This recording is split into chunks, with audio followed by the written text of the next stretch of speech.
This is Doc with Doc and Lefty. We're here every Tuesday from 6 to 7 p.m. on webcast1live.com. Tonight I'm in the driver's seat. Lefty kind of drove us left into the ditch. Hey, don't want to go. You don't like those R for reverses there, Doc. Well, D for drive. D for drive? D for drive. All right, good. So anyway, Lefty had a bunch of events this last week. Unfortunately, I didn't make a single one of them.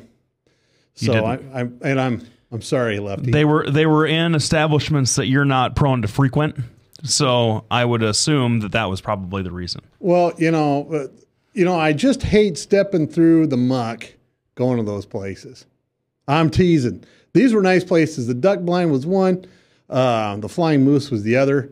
It just didn't work out for me. So how did it go for you? Oh, it was very well received. Let's just put it that way. We did really well.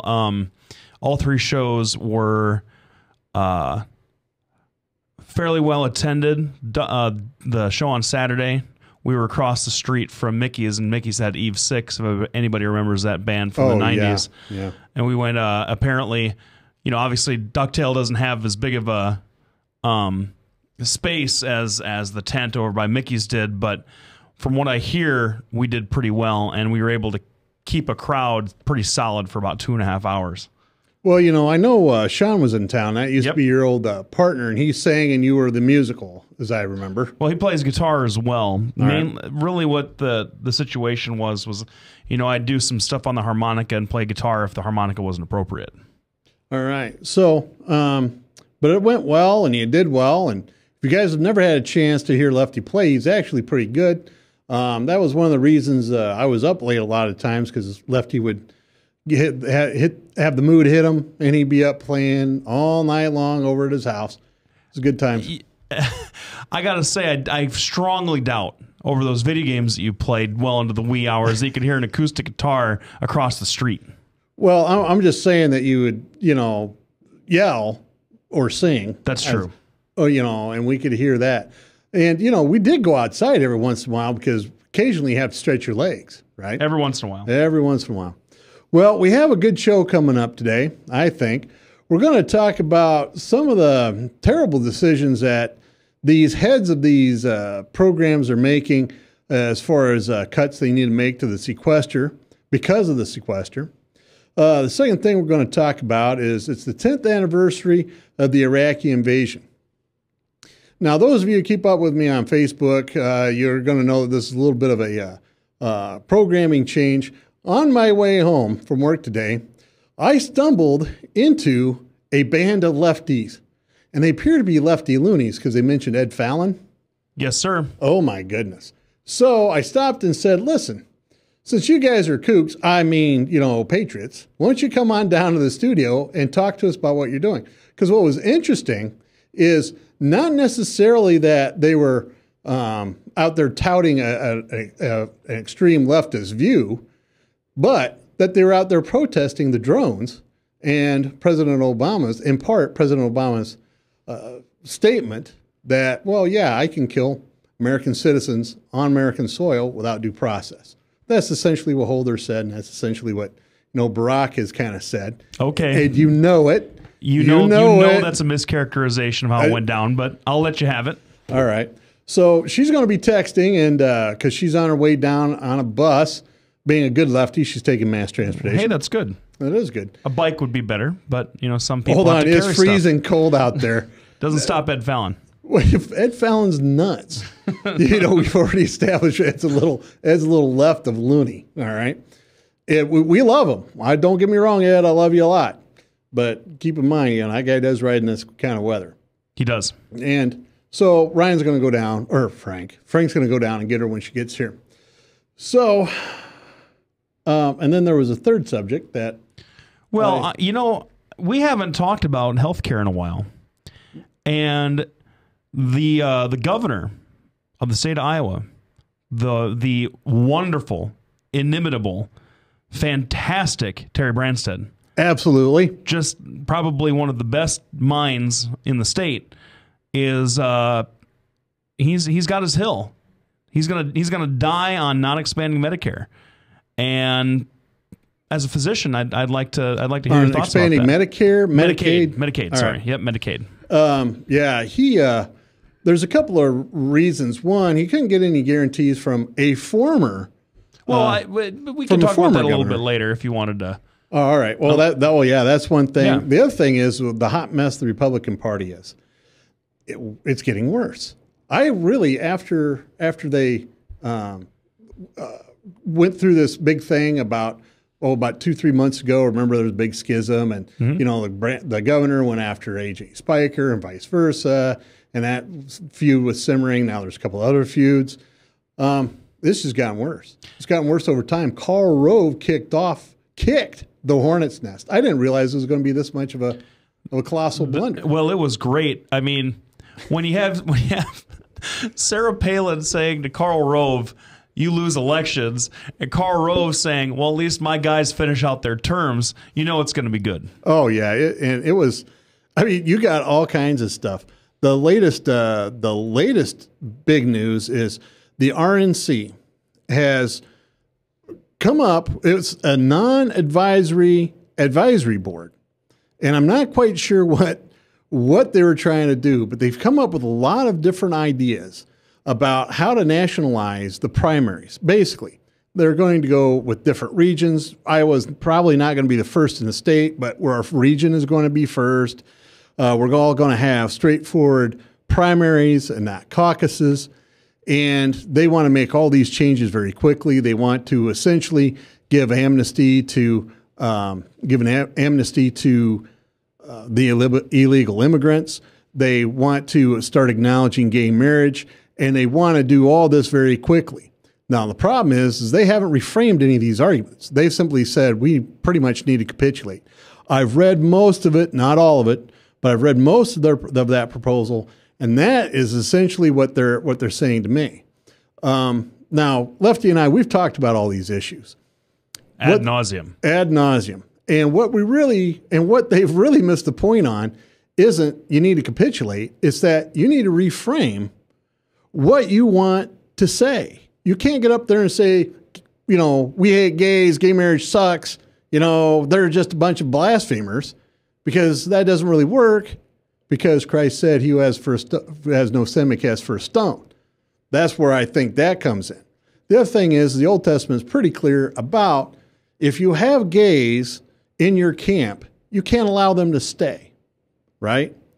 You can still do business with them. You can still bring them in and have them do whatever, decorate your home or whatever they do, but you can't have them be in your home. That is what the Bible, the Old Testament, says. And the problem is people want to overlook that kind of thing. Well, I'll kind of just ignore some of the more I don't know how you offensive. Yeah, stuff. I didn't mean. My intent was not to be offensive. No, I understand. But what I was having this thought the other day about, because every time homosexuality gets brought up, the Bible trots its head out and says, "Hey, remember me, folks? Here I am." And I was thinking the other day, when I would argue with religious folks when I was in college, and when I was more argumentative about the subject just in general, I would make certain points about the faith, and they would say, well, God's plan is mysterious, and no one really knows, and so you have to trust in God's plan, right? I mean, just different questions that I'd have. And you've heard that a lot. You've probably said that to some people. Our brains are not capable of understanding God's plan. Like if I'd point out something in the Bible that didn't make a whole lot of sense. Well, why couldn't that same statement apply to sort of views of homosexuality? I mean, it's pretty obvious that the Old Testament and the New Testament, with the exception of what Paul says in Corinthians, is they're fairly inconsistent with one another. Jesus Christ wasn't going around saying stone a bunch of people, okay? Paul said that it was a problem, but maybe sort of saying more about what the Old Testament had said. It's the Old Testament where most of the issues of homosexuality come from. You bet. Now, we're going to take a quick break. We're going to get right back to the dichotomy of one, the Republican Party, which would be a trichotomy at this point. Right. And we're going to get back to a little bit of discussing why the Bible gets inserted into these social debates. We'll be right back after the break. Thanks for tuning in. We're on webcast1live.com. You're listening to Doc and Lefty. Drug and alcohol addiction slowly steals a person's identity, tearing away pieces of their life little by little until one day it seems like the hope of a happy future is gone and there's no chance of getting it back. Here at St. Gregory Retreat Centers, we can assure you that there is hope. Our unique approach to recovery begins with the understanding that the dysfunction and damage caused by addiction can be overcome, not just dealt with. Don't let another day go by. Call St. Gregory today. Drink, dance, party. Kitty's is the ultimate dance club in Des Moines. A huge dance floor with room to move, 3 bars to keep your drinks full, and kickin' DJs playing all your favorite dance music. At Kitty's, we've always got your birthday party planned with Birthday Fridays. That's right, when your birthday rolls around, there's only one place to go. Gather up your friends and head to Kitty's, where you drink free on the Friday of your birthday week. Find out more about Birthday Fridays at kittiesusa.com. Kitty's, all kinds of people, all kinds of music, all kinds of fun. From the RE/MAX Real Estate Concept Studios, this is Webcast One Live. Hi, this is Doc with Doc and Lefty. You're listening to us on webcast1live.com every Tuesday from 6 to 7 p.m. Before the break, we're talking a little bit about the RNC Advisory, Non-Advisory Committee recommendations to the Republican Party, where essentially they capitulate on almost all the social issues, one of which is gay marriage. What Lefty was talking about a little bit before the break is how the Old Testament and New Testament really don't agree on a lot of different things. Well, it's you hear about the New Testament reaffirming the Old Testament. You hear a lot of that stuff, how Jesus came to confirm the law, all that business. But the point is, if we're not privy to the inner workings of the mind of God, and we just have the Bible to go by, and sometimes the Bible is confusing, and the response to people that don't agree with the Bible is, well, you don't really understand what God's plan is going to do. Why can't that same point be sort of given to the gay marriage stuff, or to homosexuality in general? If God is supposed to be all-encompassing and loving, and love everybody, and be all-encompassing and sort of accepting, and homosexuality is something that, everyone now with a new understanding kind of agrees is not necessarily a choice, is not a mental disorder, then maybe our understanding of God is evolving, and God's love for all people has been there the entire time. Well, and I think you and I agree on that point, because one of the arguments I often find myself in is, and this is on both sides of the issue, because you have liberal Christians and conservative Christians who agree on this issue that they don't want gay marriage in the, in our state. But if one of the things the Bible says clearly is that we are all created in God's image. Well, now that creates a problem if you're not perfect. I mean, I'm perfect. I'm pretty sure Lefty's almost perfect. Getting there. And, out of the three of us in the studio here, Ryan's probably the closest to anybody, right? So, because look at his glasses. I like those are so cool. He's just perfect all the time. I know. So you have this problem where if you're not perfect, or if the way you're built is in violation of what God's tenets are, now what do you do? Yep. Right. So is it your job to make sure that other people can't enjoy the same property rights that you enjoy, and that's an important issue.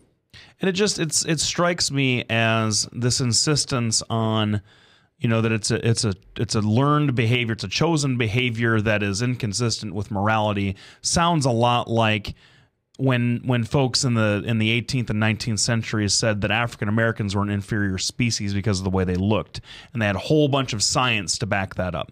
And I feel like it's just a primitive understanding of what homosexuality is. And so once, I think, as the population kind of turns over, and some of the younger folks that don't care as much about it take on more leadership roles, and those older folks that are against it either accept or die out. That's kind of what's been happening. Rob Portman's the first sitting Republican senator to acknowledge homosexuality as not the evil that everyone thinks it is. Then we're going to see it's going to change inevitably, and I think you're just seeing sort of the last, like the death throes of this really virulent anti-homosexuality stuff. Well, now, I know I wouldn't call it virulent. Let's face it, there are people that belong to a church, and one of the church's mandates is you can't be a homosexual. I mean, that's what they believe. Yeah, that's you can't that's practice true. That's that. a fair point. And one of the things that the Republicans are trying to skate around, or this recommendation they're trying to skate around on, is that if you are gay and you want to be married, the state cannot require the church to marry you. And I believe that's healthy. If you should not require people of faith, of any faith, to do something that's contrary to what they believe. I haven't heard of any state that's done that, I guess. Well, one of a lot of times the way these laws are scripted or written, or the way the judges interpret them, leaves it open so that you would force a church to have to marry gay couples. That's the fear that they have. And there's been, when I was running for Congress, there were several instances where, a church was locked into a lawsuit with gay couples who want to be married in their church. Well, I guess, so I believe there ought to be some protections for the church not to have to do that. I would allay those fears just in Iowa specifically, is that the law that was the specific provision of the law, and I won't quote it because I don't remember it exactly, that was struck down as unconstitutional in Barnaby Bryan was when it said that only a marriage between a man and a woman would be valid under the law. That means that you can only get a marriage license if you're a man and a woman. Only a man's name and a woman's name can appear on a marriage license at the same time, and that's what was struck down as unconstitutional. And so two men or two women that want to go get married, they can get that marriage license from their county recorder or whoever it is that provides it. And I don't even remember. That's pretty bad on my part. And then they'd have to take that marriage license wherever they're going to get married. And if the church that they want to go to says no, I don't see how they have a legal recourse, because as a private institution, and I've never seen anything that exempts or that pulls churches into that sort of public accommodation space that would make them have to be non-discriminatory. They can discriminate all they want. Yes. I mean, they discriminate against other religions all the time by saying, "Hey, we're not going to give you a Hindu ceremony, or we're not going to perform Passover for you because we're Christian and we do it this way." So well, I just don't see how that would ever happen in Iowa, specifically because of how the decision reads. But what did trouble me is that 18 senators co-sponsored a bill to make it illegal or not necessarily illegal, but to prevent these county officials from issuing marriage licenses to same-sex couples, which seems just on its face facially unconstitutional, just completely against the spirit and the letter of Varnum. It baffled me. Now, our favorite senators, like Brad Zahn, was not in that list. I was happy to see that. We like Brad around here, and he wasn't on that list. But it was just shocking to me. And he loves us. He does. That these senators did, and it was in the House too. A bunch of representatives came out, and the two bills are a little different. But it just shocking to me. Part of the thing about this, part of the issue that I have with this entire non-advisory advisory board is the way they've tackled illegal immigration. What they've essentially done is said, well, we ought to let that go and make them all citizens. Here's the problem. Reagan already did that. Reagan already granted a blanket amnesty, or essentially a blanket amnesty. And the problem got worse. The problem didn't get worse over time. It got immediately worse. And it kept snowballing. And even with our terrible economy, it's still a major problem. You can't reward violating your laws. I do believe a lot of changes need to occur, and they've suggested good changes. And in fact, as you know, a lot of those changes are changes I advocated from long ago. Doing a guest worker program, expanding the number of non-skilled labor visas that they issue. They only issue 5,000 of those visas a year. Yeah. 5,000? Are you kidding me? You can have 30 million PhDs come over and not blink an eye. But the moment you get, unskilled labor, well, you can't. Well, the problem is there's only so many, skilled labor positions, and really the need is for unskilled labor. Well, and kind of piggybacking on that, even the highly skilled workers that come over, like the H-1, I think is what it's called, the H-1 visas. H-1J1s, yeah. Yeah, are hard to re-establish. If it expires, the process for staying in the country is very, very difficult. So you'll have someone who's, I mean, the situation lends itself to an instance where a physician, a doctor, a person who came from a foreign country on a valid visa was practicing medicine in this country legally, and it expired or elapsed, and the process was so difficult that legally that person would have to go back to their country, and we don't want to see that either. And I think that making the whole process a little less complicated and confusing. I mean, you have folks who are trying to get here legally who are on the lists for 7, 8, 9 years. Yeah. And yes, absolutely. It's completely bonkers to me. Right after the break, we're going to continue our discussion about the illegal immigration problem that we're facing and what the Republicans are trying to do. You're listening to Doc on Doc and Lefty on webcast1live.com. We'll be back right after the break. Please stay tuned. From the RE/MAX Real Estate Concept Studios, this is Webcast One Live. Whether you're 10, 25, 50, 80 years old and beyond, everyone needs to live within their means. I'm Tom Coates with Consumer Credit of America. For almost a quarter of a century, we've helped people of all ages learn to manage their personal finances to benefit them far into the future. When problems arise, we've got the experience you need to make those debt problems go away. Got financial problems? Call Consumer Credit of America. If Tom Coates from Consumer Credit of America was your personal webmaster, Tom would filter out all bad debt emails. If Tom was your mailman, you'd never get any debt reduction junk mail. If Tom Coates was a lineman, he'd block any phone calls offering to reduce your credit card debt. Hi, I'm Tom Coates with Consumer Credit of America, and we're still your best choice for credit counseling. We're local, we're accountable, and we can do more. You make the call when the time's right for you. When it comes to competition, there really is none for Consumer Credit of America. Lefty? Oh, it's me. No, Frank. Well, you know what? I'll take care of it. I'll take care of it. Welcome back, everybody. This is, I was just, during the break, I was just kind of praising Doc for being a fantastic arbiter of this program, and then he goes and pulls something like that, and It was Frank. It was your picture up there. I mean, I know I'm cute. I'm just not that cute. Well, I appreciate that. And I do like wearing the suit to the show because I think it lends a modicum of class. We were talking about illegal immigration, though, and we were talking about some of the reforms. And, honestly, this breaks down just the way that nearly every single policy debate breaks down, because everybody knows there's a problem. Everybody knows the specific ways to fix it. And nobody really disagrees on sort of like the different policy proposals that they would be maybe their effectiveness is in debate, but that they would have some sort of positive impact, Republican or Democrat. What seems to happen is that the debate breaks down over what to do first. You have the Republicans who want to secure the border and want to, shut the country, shut the spigot off completely before they tackle the people who are already here. And you have the Democrats saying, well, no, we got to take care of the people who are already here.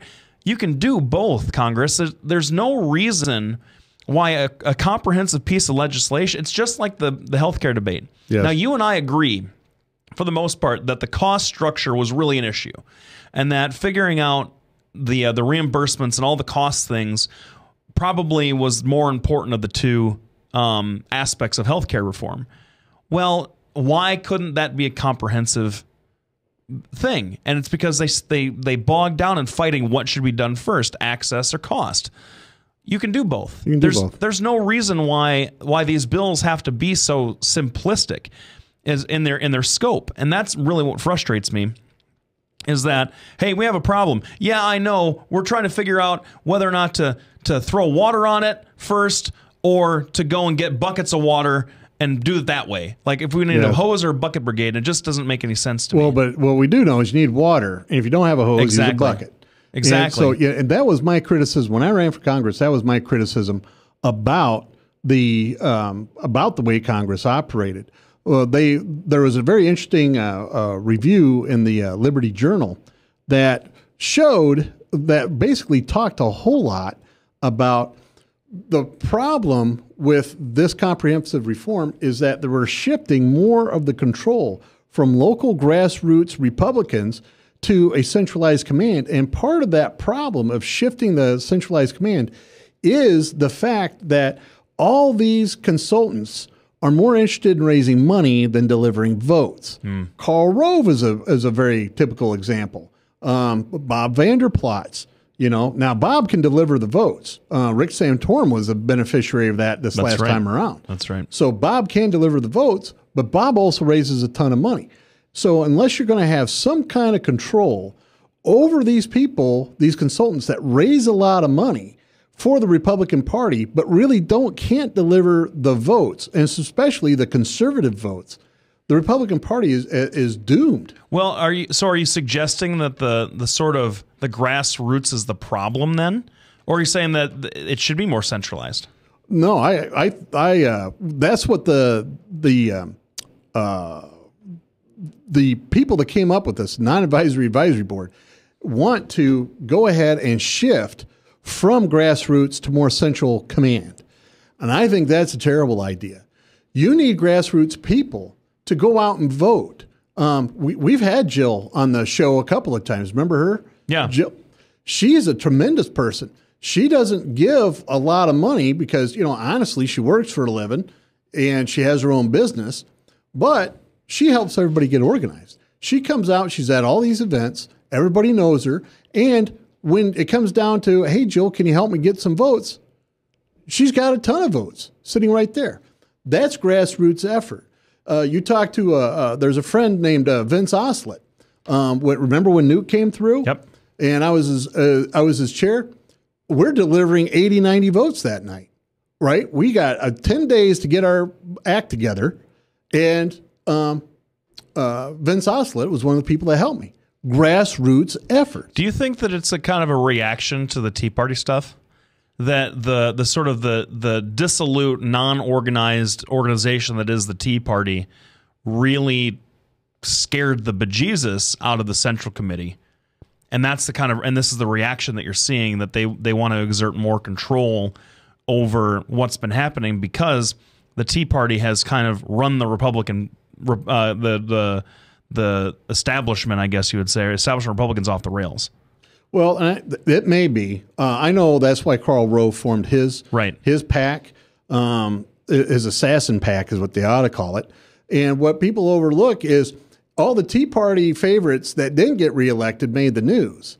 But there were far more established Republicans that didn't make it than Tea Party favorites. Yeah. Simply because you defeated a sitting incumbent, that should tell you exactly how poorly he's representing his district and his state. Especially with the Democrats and Republicans are both equally guilty of this. There's essentially an incumbent protection plan that's in place that they won't help if they're afraid they might lose that seat. So it's an institutional problem. When you're talking specifically about Republicans and this plan, giving up on gay marriage is going to alienate your Christian base that is going to finance and grassroots support your candidate. When you capitulate on amnesty, you might get some Hispanic votes, but most Hispanics that are here are not for blanket amnesty. If you look at the polling, they want help. But if you look at the ones that went through the process, they think that you ought to change it, but they don't think you ought to reward these illegals with amnesty. So whatever gains you might make, there's going to be far more losses from this approach. It sounds like it's a damned if you do, damned if you don't. Because if they don't do something, this wedge that is the Republican Party's sort of schizophrenia on social issues right now, and the fact that they've lost 5 of the last 6 presidential elections by popular vote, if you count Al Gore. Yes. Then what you're going to see is the Republican Party. Now, I'm not predicting this because every time you say that a party is dead in the water, they rise again. But if they continue to have this infighting, if they continue to have these sorts of just sort of complete ignorance and blindness to the demographic shifts in this country, they're going to become a sectarian, regional minority party. and that's just how it's going to be. Well, and you know, I would agree with that assessment. They're going to have to figure out a way to become a big tent organization and put their differences aside. We'll be back right after the break. We have a very special guest who not an hour ago was standing on a corner protesting the Iraq war and drones over Iowa. We'll be welcoming her in here. Please stay tuned. You're listening to Doc and Lefty on webcast1live.com. I'm Brian Leach, owner and general manager of Service Legends. I brought along a couple of the home comfort heroes. Hi, I'm Tammy Wells. I am Nick Wondershide. I'm administrative manager. I am the senior technician from Service Legends.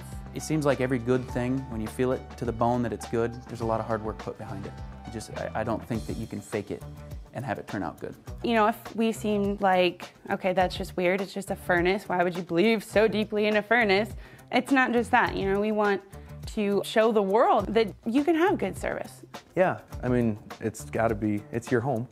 You know, it's built into our daily trainings, it's built into our culture, that we're going to do whatever it takes to have each client say they love us, period. That's why we spend all the hours in the training that we do. And if we guarantee it's going to be a good experience for you, or else it's free, what type of work do you think we're going to do? There is a guarantee. Temperature selection guarantee, fixed right or it's free guarantee, comfort guarantee, best value guarantee. All of these guarantees hold us accountable to ensuring that we exceed your expectations. And if for whatever reason we'd fail and we can't make it right, we guarantee all of those guarantees with a 100% money back guarantee. I mean, if you don't think that your technician can fix it right, are you going to say that to a client? No. You don't have to worry about having a technician come to your house. We drug test, background check all of our team members. We put safe people in your home. Each and every one of our service techs, 400 hours a year in training. You tell it the minute they walk in the door. They know what they're doing, they've done their homework, and they actually truly care about what you want. Because at the end of the day, you're the person that makes sure I have a job. They're going to be listening. They're going to want to know what your challenges are. Then they're going to come and give you options, and you get to choose. If I'm there to help and I make it easy and painless, I did my job right that day. Well, when it comes to your comfort, safety, and your family, you know, you don't necessarily go buy the most expensive, but you get the most bang for your buck. Oh, it's worth it, because there's a lot of people that will find a way to get it to work right now and then leave and then come back, charge you again, and the cycle just repeats itself. So when I'm out there looking at the furnace, I want to find why it failed today. How can we change the part today with something that you're not going to have to worry about? Is it worth changing the part today? I mean, you can put a lot of money into a furnace. I can fix parts all day. There's good job security in that for me. But is it the right thing for you? I get a lot of the phone calls of after the technicians are there. They're just in awe. They're like, wow, you guys are great. I mean, I don't even know what to say. You guys are great. Everything you did was perfect. It was great. Keep going though. I like this. Just give us a try. I'm going to take all the risk. I've got the time to make this right. I've got the support to make it right. Just check us out. And if you don't see the value in what we do, I mean, fixed right or it's free or 100% money back. Enough said. This is Doc with Doc and Lefty. We're joined today by Kaylin Stain. Strain, I'm sorry. Okay, that's okay. She was protesting I'm not sure she was protesting, but she was definitely demonstrating on the anniversary of the 10th, on the eve of the 10th year of the Iraqi war. And Kaylin, how you doing tonight? Oh, I'm pretty good. So take it away, Left. Well, Kaylin, first of all, thanks for being here. We always like to have people drop by the studio, especially folks that were doing doing something that was really 10 years ago was it in American politics. The Iraq War dominated the landscape. It really was the most important thing at the time, and kind of hasn't been really talked about today, has it? No, not really, especially in the mainstream media. Isn't that unbelievable? Yeah. So I mean, so can you tell us a little bit about what the event was today and what you're doing? It was a peace vigil that was sponsored by the Catholic Peace Ministry, and there are some members of Best for Peace, and of course some of us are also part of Occupy Des Moines, and we were out there to show the public that the Iraq War is still going on, and it's been that long, and that all wars in general have to stop, whether it be by soldiers or with the use of drones. And so we had signs relating to that effect, and we got lots of honks. People would come up to us and ask what we're doing, and They were very supportive of what we're doing. We didn't have anyone yell any obscenities at us, which is nice to hear for once. Sometimes we get that. Well, do you think that the sort of the shift in kind of that Republican politics away from sort of the more aggressive bellicose foreign policy is a little bit to do with that? Yeah, and well, the fact that these wars have cost so much of our taxpayer dollars that could have been better spent to job creation, healthcare, education, taking care of the veterans instead of just leaving them in the lurch, taking care of those who have the least ability to take care of themselves. The sequester is going the wrong way, and that's it's cutting the wrong programs in the wrong way. Now, I know that you mentioned drones. Now, the Iraq War was started by the previous administration. Everybody knows that. Yeah. And everybody knows how bad that was. Yeah. And I'm no fan of George W. Bush, and was really horrified by the Iraq War from its very inception. But now we've got a Democratic president who's been reelected, and on his orders and with his permission, he's flying drones into Pakistan and places in the Mideast and killing folks. This isn't partisan anymore, is it? No. And in fact, when you look at the previous Occupy Des Moines protests, we did not just stop with the Republicans. We did target Obama during the campaigns. We targeted the Democratic Party when they wouldn't listen to us. So it's not about partisan. It's not about party. It's about the policy. So would you say, what's so interesting to me about when an occupier or anybody really who's politically active is taking on some of this stuff, what always interests me is that's what you hear is, oh, we're a nonpartisan group, we're just concerned citizens getting together, and yet the parties, the Republican and the Democratic Party, try to co-opt you. That's what happened to Tea Party.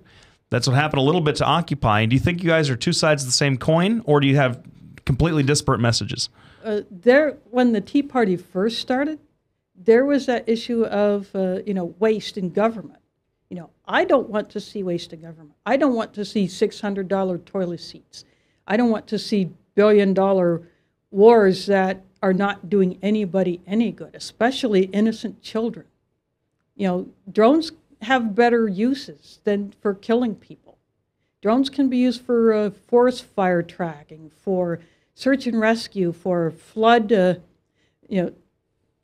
flood monitoring, and for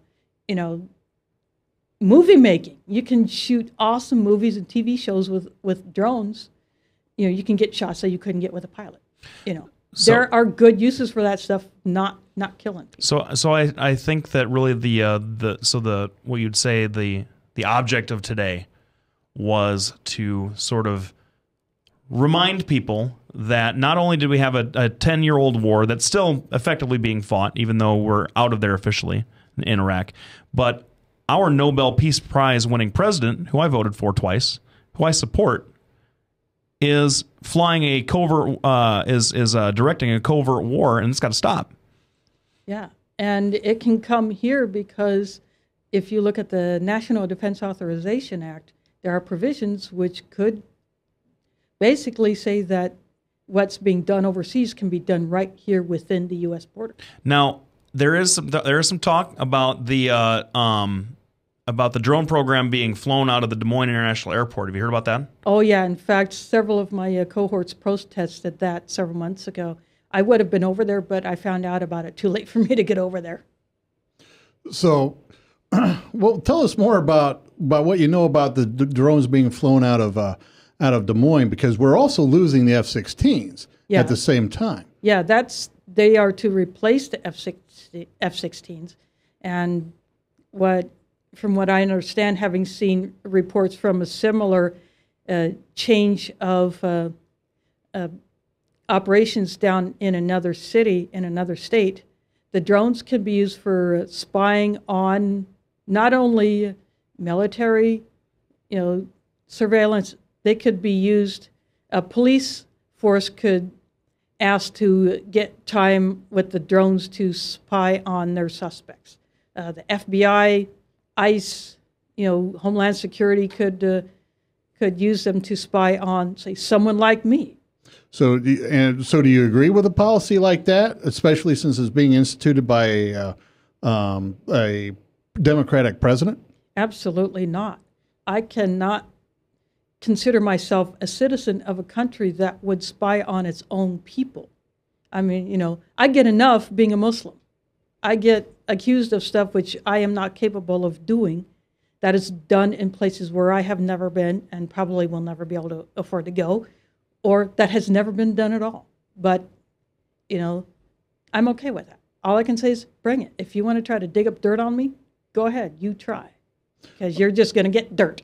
All right. So essentially what I hear you saying is, you know, it's not really the administration, but the policies of continuing this, of the Bush policy of extending war, but now Obama essentially seems to have extended the war not only in Iraq and Afghanistan, but is starting to extend it on our home soil. Yeah, and you look at what all that money goes to, who gets it in the end? It's those companies that build the drones, that provide the training systems for the operators. Those companies are making money off of the misery of other people, and they can put their profits to better use. They can build systems that will do public good instead of harm. If you had a chance to talk to President Obama, what would be the one thing you would say or the one question you would ask him? I would ask him, what are you going to do to make me feel comfortable in trying to get my U.S. citizenship back? Even though I was born in this country, my family's been here since 1800s. What will you do to make it worth me trying to get my citizenship back after it has been taken so I could not even vote in the last election? All right. Well, Kaylin, we appreciate you coming in and talking with us. We'll be back right after the break. You're listening to Doc and Lefty on webcast1live.com. Drug and alcohol addiction slowly steals a person's identity, tearing away pieces of their life little by little until one day it seems like the hope of a happy future is gone and there's no chance of getting it back. Here at St. Gregory Retreat Centers, we can assure you that there is hope. Our unique approach to recovery begins with the understanding that the dysfunction and damage caused by addiction can be overcome, not just dealt with. Don't let another day go by. Call St. Gregory today. Drink, dance, party. Kitty's is the ultimate dance club in Des Moines. A huge dance floor with room to move, 3 bars to keep your drinks full, and kickin' DJs playing all your favorite dance music. At Kitty's, we've always got your birthday party planned with Birthday Fridays. That's right, when your birthday rolls around, there's only one place to go. Gather up your friends and head to Kitty's, where you drink free on the Friday of your birthday week. Find out more about Birthday Fridays at kittiesusa.com.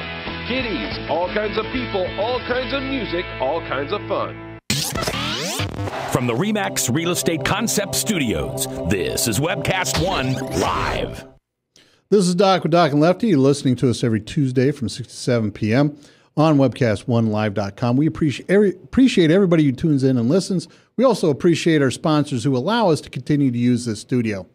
We want to give thanks to Kaylin Strain, who was a very special guest of ours, who came all the way down from Earl Hay Road on a bus to be able to talk to us. I thought what she had to say was pretty interesting. Well, I thought it was interesting too, Doc. And I think what you're hearing from folks like Kaylin and from anybody who's got those particular kind of views is that really there is no partisan divide when it comes to peace.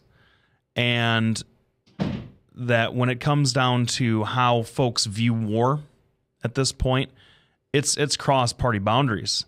And I find it interesting that the Peace Party in 2003, 10 years ago, the Democratic Party up against the Bush policy, and now we're seeing the Republicans full circle saying, "Hey, maybe we shouldn't be fighting these wars." And the politics being played with it's remarkable to me, and it also saddens me. But folks like Kaylin kind of make it seem a little bit more worthwhile. There are people out there who care about that stuff. Well, they were, and it was freezing cold, and they were on all four corners. And the one poor guy I was talking to, trying to get him to come down, he was shaking, and He looked kind of like he didn't look like Dumb and Dumber, but you know that scene where they're riding the motorcycle in the Well, that's kind of what he looked like. So he was quite cold. The one thing she mentioned, which I was kind of glad she did, is the sequester. The cuts in the sequester are just ludicrous. You have studies on why gay men are thin and lesbians are fat continuing to be studied, but yet you have Head Start programs cut. You have programs that show obvious benefit being cut and programs that at best are dubious benefit, like the $5.6 billion 120-mile super train from Hollywood to Las Vegas being supported. I mean, it goes straight through Harry Reid's territory. I thought that I had read that the train was not going to happen now, that they're not working on it right now. Well, then that must be within the last couple of days, because last I heard, and this was, I was checking up last week on Friday. As of last Friday, they were still talking about they wanted to go forward and everything else. Well, maybe someone wants to call and clarify that for us, because I thought that I had seen that while they were fighting for it, that it didn't look good. Well, the other thing is there's $5.6 billion.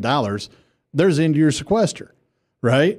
You got all kinds of programs. I mean, there's a study out there about why lesbians are fat that cost $1.5 million in the last 2 years.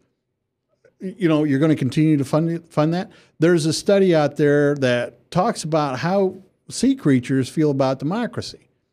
That's a study I'm pretty sure we don't need. One of the things she did bring up is, and I want to clarify this, she brought up we don't need $800 toilets. Amen to that. We don't need $800 toilets. But the problem is doing the black ops stuff in the military, that's how they kind of justify their expenses, so they don't have to reveal, exactly how much their black ops missions are. Well, and I think that you could see a lot, and I believe that a lot of the contracts that have gone out to sort of these private entities for security and all that kind of stuff cost a lot of money too. Maybe that's something they could look at as well. Absolutely. I mean, the problem with these defense cuts, and no one wants to see defense cut way back to a point where we can't protect ourselves. But as a Democrat, I would suggest that we could cut it a lot and still be pretty good, since we're the biggest bully on the block, so to speak. However, it's really America isn't a bully. There's a few folks in Pakistan that would disagree with that assessment, I think. Well, everybody all over the world would disagree with that assessment until you start talking about to the former Eastern Bloc, and they'll go, "We'll show you a bully." Yeah, all I got to say is that programs like losing the F-16 or not having these tanks sitting out in the Nevada desert, all that kind of stuff seems logical to me to scale back on. But we had a pretty vigorous argument about some of the tuition stuff that was going on, and tuition assistance is getting cut back, and that to me that doesn't make any sense. I don't understand. Nope. And it's the heads of the branches of the military. I don't understand why, we can stop production on a bunch of tanks. That would save us a whole lot more money. No, we're not going to do that. We're going to cut tuition assistance to distance learning programs that help folks overseas get their degree while they're serving their country. I just don't. Yeah, I don't get it either. And it's really frustrating.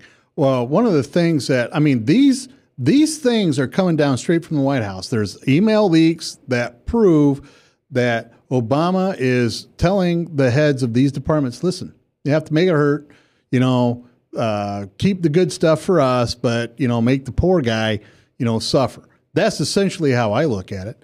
The problem I have with defense cuts, I'm all for cutting defense. We now have this plane that crashes all the time, is slow.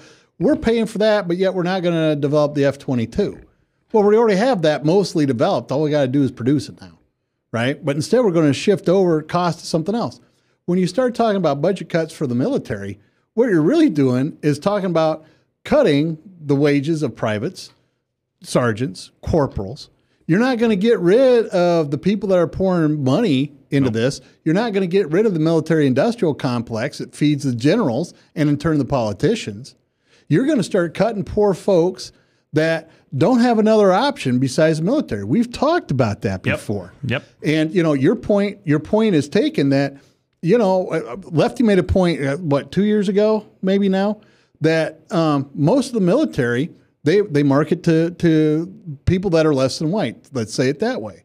And that there's a majority of our military are people that are from poorer backgrounds and from being disadvantaged. And I don't know if skin color means you're disadvantaged, but it can contribute even today. And so that's what you're talking about. You're talking about kids that are here illegally because their parents came, and now they don't have any place else to go. So their one avenue of getting here legally is to go through the military.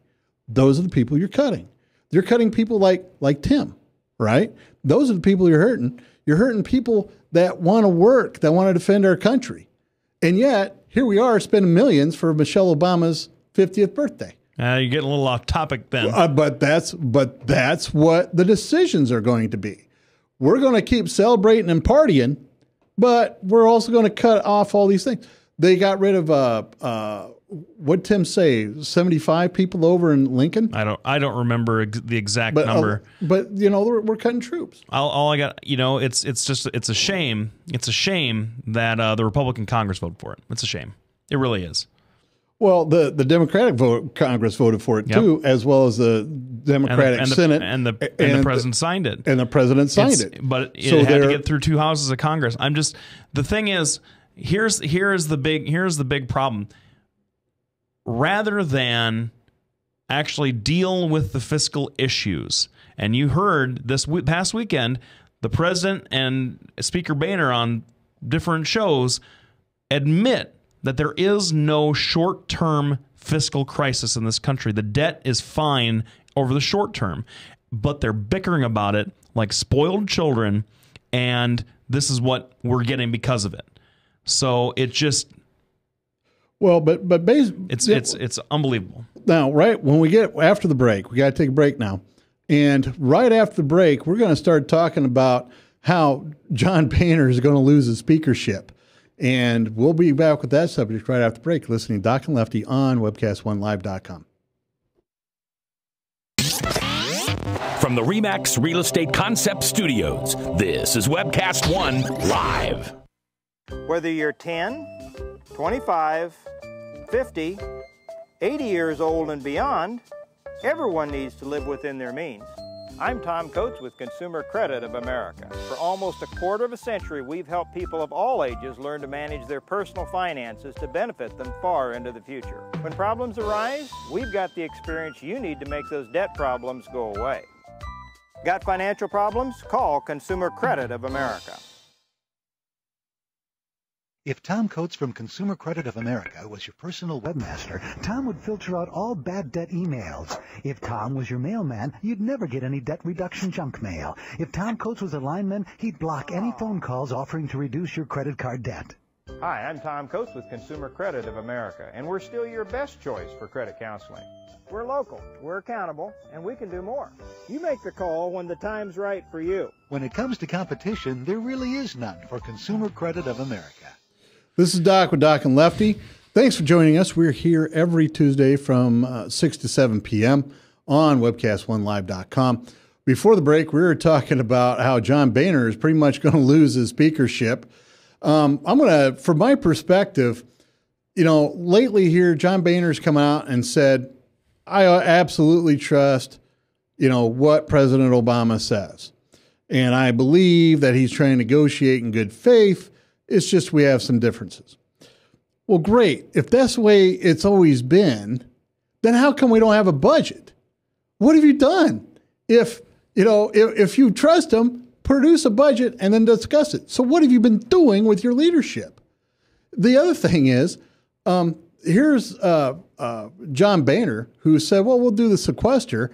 And now and Lefty hit it on the head last segment. The Republicans went for it. Complete setup. Obama doesn't have anything to lose now. Nope. Nothing. So why are you even going to try to deal with that guy? Because he's going to do whatever he wants to do. He's got the bully pulpit and the high hand and the approval rating. It's not as good as it was right after the election, but it's still better than Congress. Now, the thing that's so crazy to me, John Boehner's going to lose his job. And you know why they don't have a budget? Because he has insourced, whatever you want to call it, the responsibility of crafting a budget that has the potential of getting through Congress and getting signed by the president to a guy who 2 times now has submitted a budget that basically destroys Medicare as we know it and is predicated on saving money by repealing Obamacare, which is never going to happen. Paul Ryan's budget proposals are not serious. They're designed more to shore up the base, and John Boehner's letting him do it. And what happens then when that gets shot down? No one's going to blame the Democrats, because the Democrats are going to say that's never going to happen. Everyone likes Medicare and Medicaid. Sorry. They're really popular. You're not going to get rid of them.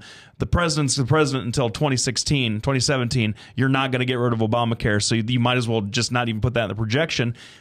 It doesn't make the Democrats look bad. It makes the Republicans look disorganized and stupid. Well, and absolutely. And part of and I think Paul Ryan is developing the Mitt Romney problem. I was looking at Paul Ryan's proposal. And when he first came out with this proposal 2 years ago, I was against it. I looked at that and went, well, there's nothing here. All we have is, Obama light. For me, as a fiscal conservative, as a staunch fiscal conservative, there's nothing in there that's positive. We're still growing government. We're just not growing up by, what was it, 22% or whatever the statistic was for Obama? Right. We're growing up by 8%. That's still 8% growth of government. That's not what I voted. That's not what I'm voting for. That's not what I want. And in fact, I don't even think the lefties want that. They don't want irresponsible spending. And that's what we get. That's part of the problem with sequester. We're spending irresponsibly. We're also deciding what programs to cut irresponsibly. So I don't think I think Paul Ryan, I'm glad he ran for vice president. He's cute, he's charming, he's the rest of it. But he's got to get it together and go, well, listen, these are proposals everybody can agree on. Yep. And they're not doing it. He's not serious. Not serious. John Boehner has to deal with Eric Cantor, who is basically leading the Tea Party faction. Eric Cantor is saying it doesn't matter if we're trying to get along with the president or not. We have to focus on fiscal responsibility. And let's face it, Obama has not been fiscally responsible, no matter how you slice it. The Congress has not been fiscally responsible. They have abdicated their responsibility for 3 years in a row. They've had control of the Congress since 2010. They could have had two budgets out there by now, you know, and that's really what it is. And there's a giant schism. And, when you start drawing together all the problems that are going on, Karl Rove is splitting the party. Reince Priebus, who's trying to put the party back together with this non-advisory advisory board, is further splitting the country. You cannot alienate your base. It's one of those things where I just don't think the Republicans are going to be in a position. It shouldn't even be negotiating with Obama. What they need to do is come up with a budget, say this is fiscally responsible, this saves Medicare, this helps everybody, this helps the donut, it helps all the other problems that we're facing, where we can actually get more social programs, and just stick it right in front of Obama and say, but in the meantime, we're going to be cutting green energy. Because, if you take the money that was given to Solyndra, no more sequester. I mean, that's really the decisions we have to make, and nobody's willing to do it out there. Yeah. It's a shame that Bush gave him Solyndra all that money. It's a shame. But, anyway, I blame Obama. Well, of course you do, because they went belly up under his administration. But, of course. Because the government, and we got to wrap this up pretty soon. But I'll just say this, kind of as a final note: the government makes bets that fail all the time. They make investments that fail all the time. Okay, that's just kind of how it works. If they didn't do that, we wouldn't have things like the internet.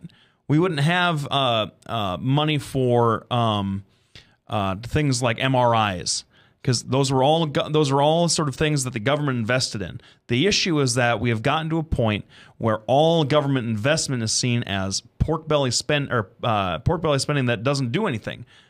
Well, the next time that you have a health issue and you go for your MRI, thank whichever person in the government got that thing done, because it's helped save a lot of people. So I would just say that we need to have a sea change in this country that recognizes the fact that spending money isn't evil.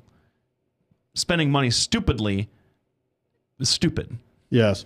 And, as far as investments, I think that the government has a role in trying to encourage research and development, but it doesn't have a role in trying to pick winners and losers. That's it for our show today. Thanks for tuning in. We'll be back next week from 6 to 7 on webcast1live.com. You can also find our shows on YouTube at youtube.com/Doc and Lefty. Thanks everybody for tuning in. We'll see you next week.